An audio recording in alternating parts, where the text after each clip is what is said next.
క్రిష్ వాళ్ళమ్మ సత్య తోడుకోళ్ళకి నెక్లెస్ ఇస్తుంది.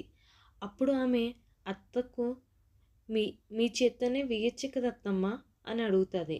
ఇంకా మురిసిపోతాను అని అంటుంది. క్రిష్ వాళ్ళమ్మ పక్కనే నీ మొగుడున్నాడు కదే అని అంటుంది. క్రిష్ వాళ్ళమ్మ ఏంట్రా అలా మిడిగుడ్లు వేసుకొని చూస్తున్నా, వచ్చి నెక్లెస్ వెయ్యి అంటుంది. ఈ నెక్లెస్ మెడలో వెయ్యి వచ్చి అంటుంది. రుద్ర నెక్లెస్ మెడలో వేస్తూ మనసులో ఒకసారి మూడు ముళ్ళు వేసినందుకే ఏడ్చి చేస్తున్నా, మళ్ళా వేయించుకుంటుంది. ఈసారి ఉరివేస్తా అంటాడు అనుకుంటూ ఉంటాడు. క్రిష్ వాళ్ళమ్మ చూడముచ్చటగా ఉన్నారు అని దీవిస్తుంది. ఈ నెక్లెస్ని ఎంత జాగ్రత్తగా చూసుకుంటావో నీ కడుపులో ఉన్న మా వారసుని కూడా అంతే జాగ్రత్తగా చూసుకోవాలి అని చెప్పాడు మీ మావయ్య. సత్య క్రిష్కి క్యారెట్ హల్వా చేస్తూ క్రిష్ అన్న మాటలను గుర్తు చేసుకుంటూ ఉంటుంది. క్రిష్ని అబద్ధం చేసుకున్నందుకు ఒకరి మనసును బాధ పెట్టాను అని ఫీల్ అవుతూ ఉంటుంది.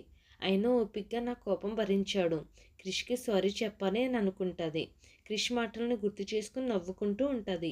ఈ లోపల సత్య తోడుకోళ్ళు వచ్చి ఏంటి సత్య నవ్వుకుంటున్నావు అని అడుగుతుంది. ఏం లేదక్క అంటుంది. అంతేలే నాకు చెప్పకూడదా అనేసి అంటుంది. తోడుకోళ్ళు ఏంటి క్యారెట్ హల్వా చేస్తున్నావు, చిన్నకు చాలా ఇష్టమనా అని అడుగుతుంది. సత్య అందుకే చేస్తున్నా అంటుంది. తోడుకోళ్ళు నీ ప్రేమంతా కలిపి చేస్తున్నట్టున్నావు, మంచి స్మెల్ వస్తుంది అని అడుగుతుంది. లేదక్క కొంచెం నెయ్యి ఎక్కువ వేసాను అంతే, జీడిపప్పు కూడా వేసినట్టున్నావు సత్య అని అంటుంది. మంచి స్మెల్ వస్తుంది సత్య, ఈ హల్వాని ప్రేమ గుర్తు కాదు, మరి నా ఆలోచనల మార్పిడికి గుర్తు, అతను మంచితనం అర్థం చేసుకున్న అనడానికి గుర్తు అంటుంది సత్య. తోడికోళ్ళు ఈ మార్పు కోసం చాలా టైం వేస్ట్ చేసుకున్నట్టున్నావు సత్య. టైం ఏముందక్క, లైఫే వేస్ట్ చేసుకుందాం అనుకుంటుంది సత్య. తోడుకోళ్ళు ఏదో కన్ఫ్యూజన్లో ఉన్నట్టున్నావు సత్య. ఒక్కోసారి సముద్రపు అలల వేగం తీరాన్ని దాటుతూ అని అనుకుంటాం, కానీ ఒక్కోసారి అలల ఆవేశం తీరాన్ని ఆపలేదు. నీ మనసులో చిన్న మీద పెరుగుతున్న ప్రేమ కూడా అంతే, అభిమానం కూడా అంతే. ఏదో ఒక రోజు తీరం దాటుతుంది. నువ్వు ఆపలేవు, నీ ప్రేమని దాచుకోలేవు.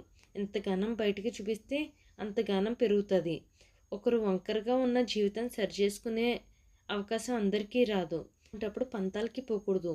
నేను కూడా చాలా సంతోషంగా ఉన్నాను. ఎందుకో తెలుసా? ఎందుకు అని సచ్చి అడుగుతుంది. తోడికోళ్ళు ఇంతకు ముందే అత్తింటి వాళ్ళ నెక్లెస్ గిఫ్ట్గా ఇచ్చారు.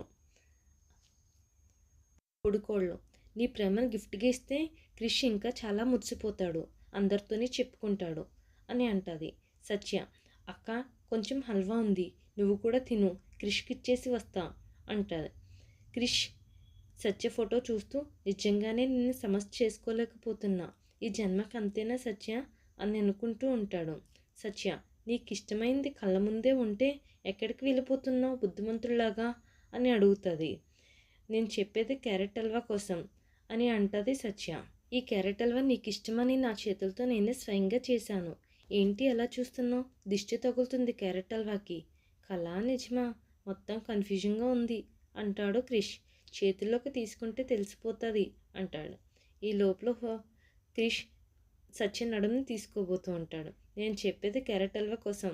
వెంటనే క్రిష్ ఒక్కసారి గిచ్చుతావా అంటాడు. సత్య నొప్పి పుడుతుంది. ఎవరికి, నాకా అని అడుగుతాడు. కాదు నాకు. అదేంటి అని అడుగుతాడు. అప్పుడు నీ బాధ నా బాధ కాదా అన్నావు కదా, అందుకే ఇప్పుడు నీ బాధ నా బాధ కాదా అని అంటుంది. పోనీ గిచ్చొద్దు, ఇంకో పద్ధతి ఉంది అంటాడు సిగ్గుపడుతూ. సత్య వెంబడే మగవాళ్ళకి ఒక అలవాటు ఉంది. ఏంటది? వేలు పట్టుకోమంటే చెయ్యి పట్టుకునే రకం అని అంటుంది. ఏయ్ నేను అటువంటి మగవాడిని కాదు అంటాడు. మరి ఎలాంటి వాడివి అంటే ఈ నడుమే పట్టేసుకుంటా అంటాడు. తర్వాత చూద్దాం కానీ ముందు ఈ బౌల్ పట్టుకో అని క్యారెట్ హల్వా చేతిలో పెడుతుంది. ఏంటి స్పెషల్ అని అడుగుతాడు. ఏమో చెయ్యాలనిపించింది. అప్పుడప్పుడు అంతే అంటుంది సత్య. కాదు ఏదో కారణం ఉండే ఉంటుంది అంటాడు. ఉంటే ఉండొచ్చు అని అంటుంది. సత్య మరి నువ్వు నాకు చెప్పచ్చు కదా అంటాడు. ముందు నువ్వు తినాలి కదా అంటుంది సత్య. తినిపించచ్చు కదా అంటాడు. సత్య కొంచెం కోపంగా చూసేసరికి సమస్య అయింది అంటూ తింటాడు. సత్య తోడుకోళ్ళు ఏంటిది తేడాగా ఉంది అని అనుకుంటుంది. వెంటనే అక్కడున్న పౌడర్ని చూస్తుంది. ఏంటి ఇది మా అమ్మగారు వేసుకునే మోషన్ అవ్వడానికి వేసుకునే పౌడర్ కదా, ఇక్కడుంది ఏంటి, ఇది యాలకుల పౌడర్ అనుకుని సత్య అమ్మో దీంట్లో వేసినట్టుంది, ఇప్పుడు క్రిష్ పరిస్థితి ఏంటో, తినేసాడో లేదో అని అనుకుంటూ సత్య సత్య అంటూ పరిగెత్తుతుంది. క్రిష్ తింటూ ఉంటాడు. ఈ లోపల తోడుకోళ్ళు చెప్పిన మాటలు గుర్తు చేసుకుంటూ మాట్లాడబోతుంది. ఈ లోపల క్రిష్కి కడుపులో గడబిడా అవుతుంది. ఏమవుతుంది అని అడుగుతుంది సత్య. కారణం చెప్పమన్నావు, కారణం చెప్తుంటే వెళ్ళిపోతున్నావు ఏంటి అని అడుగుతుంది సత్య. క్రిష్ వాష్రూమ్కి పరిగెత్తుతాడు. ఈ లోపల సత్య తోటికోళ్ళు వచ్చి అయితే సినిమా అయిపోయిందా అని అడుగుతుంది. సినిమా ఏంటి అని అంటుంది సత్య. ఈ లోపల జరిగిందంతా చెప్తుంది సత్య తోటికోళ్ళు. ఈ వీడియో మీకు నచ్చినట్లయితే please like, share and subscribe.